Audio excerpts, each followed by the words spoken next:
बाधाएं कब बांध सकी है, बाधाएं कब बांध सकी है आगे बढ़ने वालों को। बाधाएं कब बांध सकी है आगे बढ़ने वालों को। विपदाएं कब रोक सकी है पथ पर चलने वालों को। मित्रों, हम सब अगर पथ पर चलने के लक्ष्य पर आरूढ़ होकर संकल्पित होकर आगे बढ़ रहे हैं तो ये रास्ते की बाधाएं हमको नहीं रोक पाएगी। रास्ता अवरुद्ध करने का प्रयास जरूर होगा, लेकिन हमारी संकल्प शक्ति के सामने मित्रों ये बाधाएं हमसे परास्त होगी। इस भाव से हम आगे बढ़ें और आप सभी को ढेर सारी शुभकामनाएं हैं, क्योंकि एक बहुत बड़ी विज्ञप्ति आप सबके समक्ष आ चुकी है। और इस विज्ञप्ति पर हम जब चर्चा करें मित्रों, तो बहुत सारे बच्चों के कुछ प्रश्न ऐसे आ रहे थे, जैसा कि आप देख पा रहे हैं कि व्याख्याता भर्ती परीक्षा के बड़े प्रश्न। पहला प्रश्न बच्चों के मन में बहुत कंफ्यूजन पैदा कर रहा है, एक डिग्री रेगुलर एक प्राइवेट कर सकते हैं क्या, मान्यता प्राप्त स्थितियां हैं इस बात को या नहीं, तो इस पर हम चर्चा करने वाले हैं। क्या है योग्यता, है ना, हम योग्यता के बारे में चर्चा करेंगे, क्योंकि बहुत सारे बच्चे यहाँ कंफ्यूज हैं।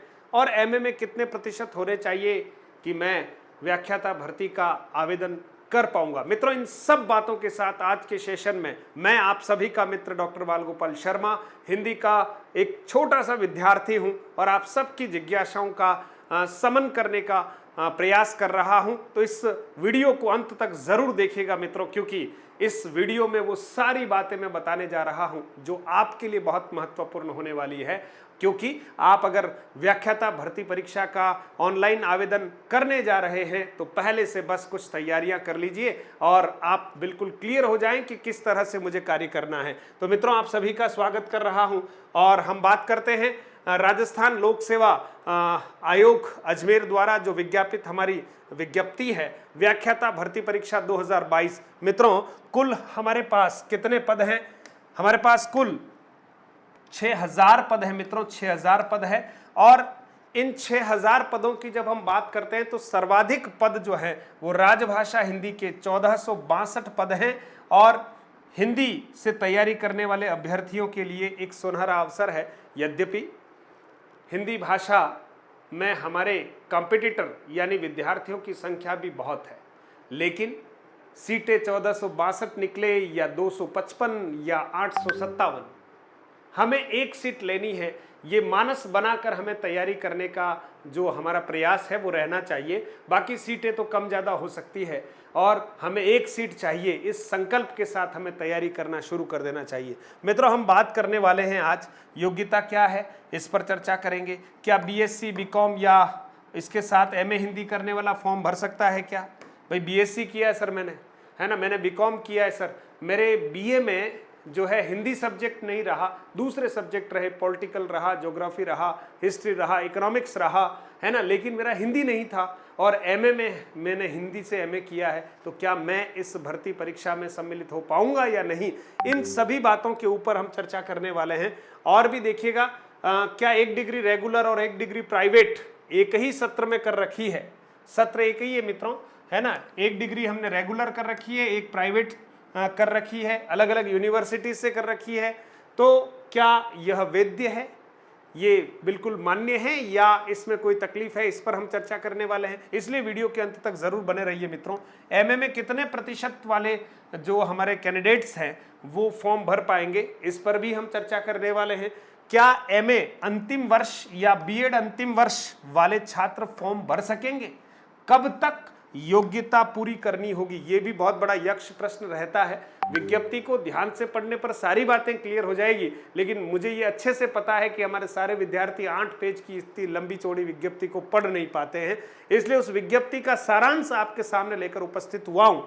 अधिकतम व न्यूनतम आयु हेतु आधार तिथि कौन सी है? कौन सी तिथि को आधार मानते हुए अधिकतम और न्यूनतम आयु की बात की जा रही है, उस पर भी हम चर्चा करने वाले हैं, इसलिए इन सारे प्रश्नों के उत्तर आपको देने वाला हूं। विज्ञप्ति कब प्रकाशित हुई, यहां से हम शुरू कर रहे हैं मित्रों। विज्ञप्ति का जो प्रकाशन है मित्रों वो 28/4/2022 को विज्ञप्ति प्रकाशित हुई। 6000 पद जो है वो विज्ञापित हुए हैं। पदों की संख्या आप देखिए 6000। यहां पर मैं थोड़ी सी आपसे चर्चा करना चाह रहा हूं। हमेशा आयोग ये लिखता है कि पदों की संख्या में परिवर्तन घटाए भी जा सकते हैं और बढ़ाए भी जा सकते हैं। ये पूर्णतः सरकार और आयोग पर निर्भर करता है। मित्रों, अभी अभी की जो परिस्थितियां बन रही है, मैं आपको थोड़ा सा यहां पर हिंट करना चाहता हूं। आप भी इस बात पर जरा गौर फरमाएं और तैयारी बहुत अच्छे से कर लें। मुख्यमंत्री जी की बजट घोषणा के अनुसार वर्तमान में राजस्थान में एक भी सेकेंडरी विद्यालय सरकारी सेटअप में नहीं रहा। सारे के सारे विद्यालय सीनियर सेकेंडरी में क्रमोन्नत हो चुके, इसलिए आज की तारीख में राजस्थान में कोई भी माध्यमिक विद्यालय नहीं है, पहली बात। दूसरी बात, वाइस प्रिंसिपल लगभग आप सोचिए हमारे जो विद्यालय हैं उच्च माध्यमिक विद्यालय, प्रत्येक उच्च माध्यमिक विद्यालय में एक वाइस प्रिंसिपल की पोस्ट का नोटिफिकेशन जारी हो चुका है। वाइस प्रिंसिपल का जो पद है वो प्रमोशन से भरा जाएगा। अब प्रमोशन से भरा जाएगा तो किन का प्रमोशन किया जाएगा इस पद पर? तो मित्रों, इस पद पर प्रमोशन किया जाएगा व्याख्याताओं का। अब आप सोचिए, जब 11, 12, 13 हजार व्याख्याता एक साथ प्रमोट होकर वाइस प्रिंसिपल बन जाएंगे तो बच्चों को पढ़ाएगा कौन? तो ऐसी स्थिति में मान लीजिए 12, 13 हजार व्याख्याता एक साथ वाइस प्रिंसिपल बन जाएंगे, है ना। और इसके साथ साथ एक बात और है, लगभग 5-6 हजार प्रिंसिपल की पदोन्नति भी अभी हाल ही में होने वाली है। अब मोटा मोटी आप मान के चलिएगा, जो प्रिंसिपल की पदोन्नति होगी उसमें भी व्याख्याता है 80% व्याख्याताओं का प्रमोशन है। 20% हमारे जो एचएम हैं वो प्रमोट होकर प्रिंसिपल बनेंगे। तो लगभग आप देखिएगा कि 4000 व्याख्याता तो वो, और लगभग 12-13 हजार व्याख्याता ये जो वाइस प्रिंसिपल बनने वाले हैं। कहने का अर्थ इनका काम पढ़ाने का कम होने वाला है, ये प्रशासनिक पदों पर जा रहे हैं। तो लगभग एक औसत संख्या के अनुसार 16-17 हजार व्याख्याता प्रमोट होने वाले हैं। अब 17 हजार व्याख्याता एक साथ प्रमोट होंगे तो सरकार क्या करेगी? सरकार सेकंड ग्रेड से प्रमोशन करके व्याख्याता बनाएगी, लेकिन 50%। नियम यह है 50% जो पद हैं, रिक्त पद हैं, उस पर प्रमोशन किया जाएगा। अब आप सोचिए 17-18 हजार पद रिक्त होंगे, उसमें से 9000 पद जो हैं वो प्रमोशन से भर दिए जाएंगे, यानी सेकंड ग्रेड वाले फर्स्ट ग्रेड बन जाएंगे। लेकिन 9000 पद मित्रों सीधी भर्ती से ही भरे जाने हैं, और सरकार का चुनावी वर्ष आने वाला है। इसलिए मुझे यहां प्रबल संभावना लग रही है मेरे दृष्टिकोण से, है ना। मैं किसी के मतांतर में नहीं पड़ रहा, मेरा मत किसको अच्छा लगे नहीं लगे, मैं संकेत दे रहा हूं आपको, है ना। ये ऑथेंटिक तो नहीं है, लेकिन जो कैलकुलेशन के आधार पर मैं आपको बता रहा हूं कि ये पद निश्चित तौर पर प्लस होंगे। इसलिए तैयारी करने वाले, है ना, बहुत मजबूती के साथ जुड़ जाए, बहुत मजबूती के साथ जुड़ जाए। बहुत पॉजिटिव संभावना बन रही है कि व्याख्याता भर्ती के जो पद है हमारे वो निश्चित तौर पर बढ़ने वाले।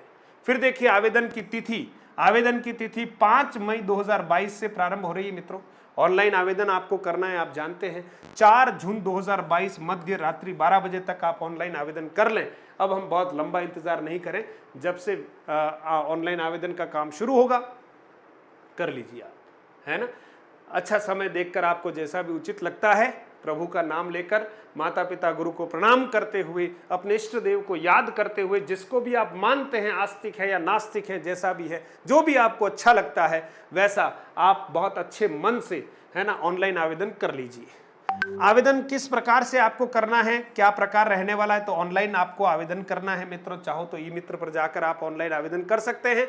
SSO ID के माध्यम से आपको आवेदन करना है। OTR का मतलब वन टाइम रजिस्ट्रेशन, एक बार आपका रजिस्ट्रेशन हो जाएगा तो उसमें जो कॉमन चीजें हैं उसमें किसी प्रकार का संशोधन नहीं होगा। तो स्वयं का नाम, पिता का नाम, जन्म दिनांक, लिंक, सेकेंडरी या समकक्ष परीक्षा का विवरण, है ना, Aadhaar card, PAN card, voter ID card, driving licence में जो भी आप डाटाज भरने वाले हैं उसमें किसी प्रकार का कोई परिवर्तन नहीं होगा। इसलिए बहुत सावधानी के साथ मित्रों हमें क्या करना है, OTR यानी वन टाइम रजिस्ट्रेशन करवाना है। उस समय हम जो सारा फिल्स करेंगे, है ना, या करवाएंगे, वो बहुत शुद्ध होना चाहिए और 10वीं की मार्कशीट के आधार पर ही होना चाहिए, है ना। जैसा नाम 10वीं की मार्कशीट में वैसा ही आपको लिखना चाहिए, है ना। उसमें एक ही जगह B नहीं कर सकते, एक ही जगह I नहीं कर सकते। अब मित्रों एक बहुत बड़ी जो बात आती है वो आती है शैक्षिक अर्हता की, है ना, यानी शैक्षिक अर्हता। आप देखिए यहाँ पर हम बात कर रहे हैं कि आखिर शैक्षिक योग्यता क्या होनी चाहिए किसके लिए, व्याख्याता भर्ती परीक्षा के लिए। तो मित्रों, व्याख्याता भर्ती परीक्षा के लिए आपको स्नातकोत्तर यानी एमए होना चाहिए। हम हिंदी का उदाहरण लेकर बात करते हैं तो आपको हिंदी में एमए होना चाहिए, और साथ ही साथ आपको क्या करनी है, बीएड आपके द्वारा की जानी है ना। अभी बीएड द्विवर्षीय पाठ्यक्रम है, और बीए के साथ बीएड होती है या बीएससी के साथ बीएड होती है, सारी बीएड मान्य है, कोई दिक्कत नहीं है। लेकिन साथ ही साथ हिंदी के लिए आपके एमए होना चाहिए, या जिस विषय में आप व्याख्याता बनना चाहते हैं, एमएससी हो, है ना, या एमकॉम हो, आपका एमएससी में साइंस होना है, एमकॉम में आपके कॉमर्स के विषय होने हैं, एमए में जो भी संबंधित विषय है, आप हिस्ट्री के व्याख्याता बनना चाहते हैं तो एमए में आपके हिस्ट्री होनी चाहिए, आप पॉलिटिकल साइंस के व्याख्याता बनना चाहते हैं तो आपके पॉलिटिकल साइंस होनी चाहिए एमए में। मित्रों, ये आपकी बेसिक योग्यता है, ये होनी चाहिए। अब आप देखिए, इसके बाद हम बात करते हैं कि अगर स्नातक में हमारे बीएससी है, बहुत सारे बच्चों के ऐसा है, बीकॉम है, या बीए में अन्य विषयों के साथ आपने बीए आपने कर लिया है, लेकिन एमए आपने किस में कर लिया, हिंदी में। ध्यान देना, एमए आपने हिंदी में कर लिया, तो प्रश्न ये है कि क्या मैं हिंदी व्याख्याता के रूप में फॉर्म भर सकता हूं या नहीं। तो विगत कुछ महीनों में आपने देखा होगा, एक हलचल आपको देखने को मिली है, प्रमोशन में इस बात को पक्का कर लिया गया कि अगर किसी के बीएससी में बीएससी है और एमए उसने हिंदी से कर रखा है तो उसको हम हिंदी का व्याख्याता नहीं बनाएंगे। ये नियम अभी प्रमोशन के ऊपर लागू है, लेकिन सीधी भर्ती में ये नियम फिलहाल लागू नहीं हुआ है मित्रों। इसलिए अगर आपका एमए हिंदी है, बीए बीएससी किसी में भी आपने कुछ भी कर रखा है, लेकिन एमए हिंदी है, तो आप फॉर्म भर सकते हैं। ये ध्यान देना है, इस बात को आप क्लियर कीजिएगा। अधिस्नातक या है ना स्नातकोत्तर अगर आप हिंदी में हैं, है ना, तो सीधी भर्ती के लिए आप व्याख्याता बनने के लिए योग्यता रखते हैं। आपको इस अवसर का पूरा उपयोग करना चाहिए। आगे क्या नियम रहेंगे इसके बारे में तो समय ही बताएगा। अब और कौन कौन फॉर्म भर सकते हैं? अंतिम वर्ष में सम्मिलित हुआ विद्यार्थी। अंतिम वर्ष का मतलब क्या हुआ? MA final. अंतिम वर्ष का मतलब क्या है?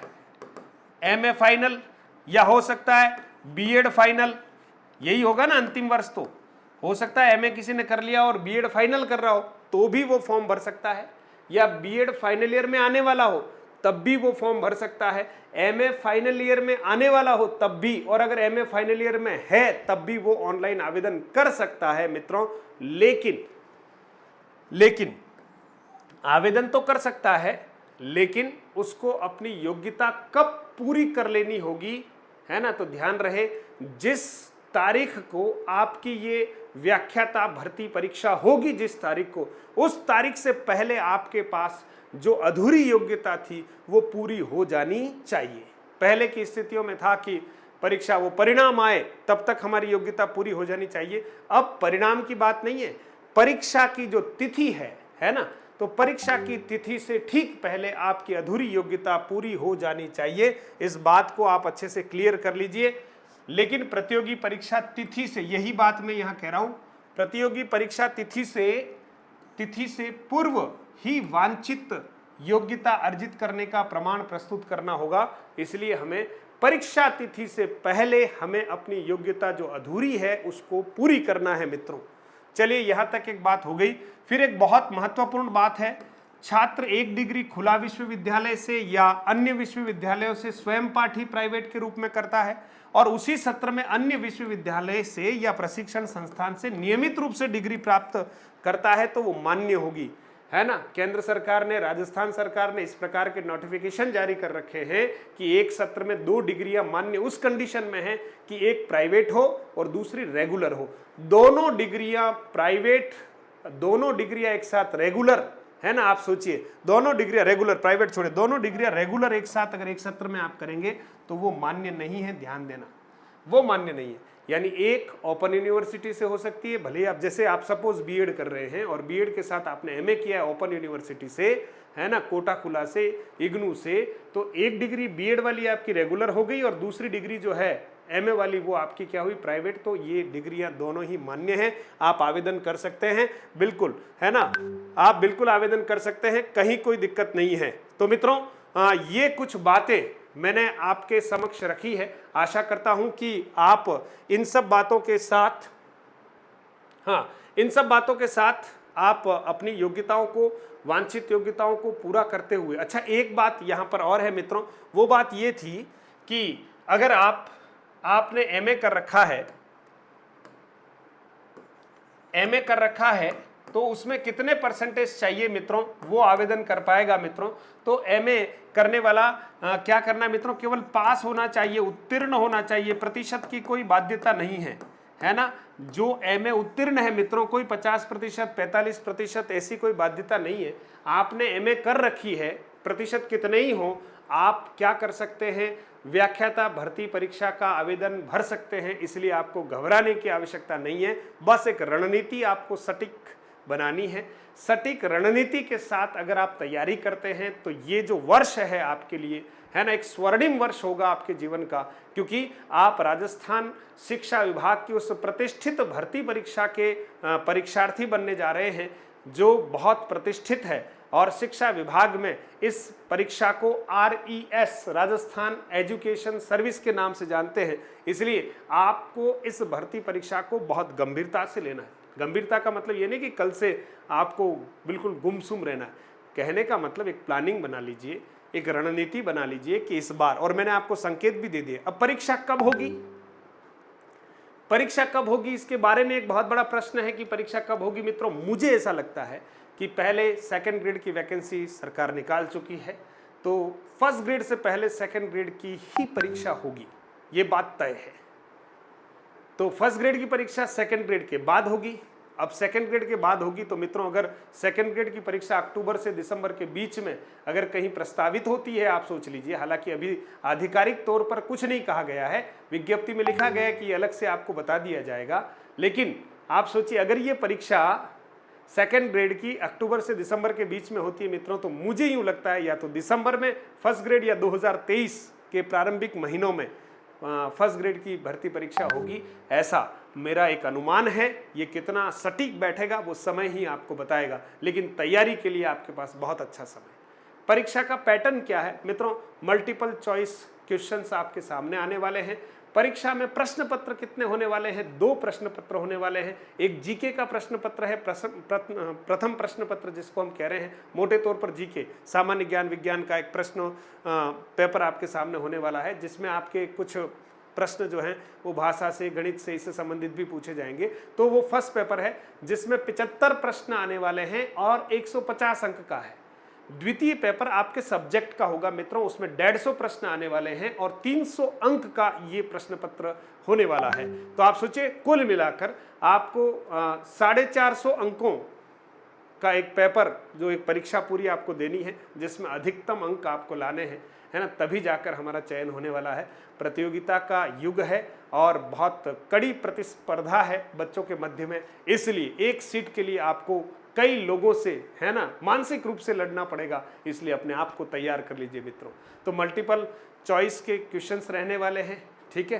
परीक्षा का पैटर्न आपको समझा दिया। नेगेटिव मार्किंग है मित्रों, 1/3 जो है नेगेटिव मार्किंग है, इसलिए हमें बहुत सावधानी के साथ अभ्यास करते हुए परीक्षा की तैयारी करनी है मित्रों। मधुरम हिंदी यूट्यूब चैनल पर प्रतिदिन मैं हिंदी की कक्षाएं लिया कर रहा हूं।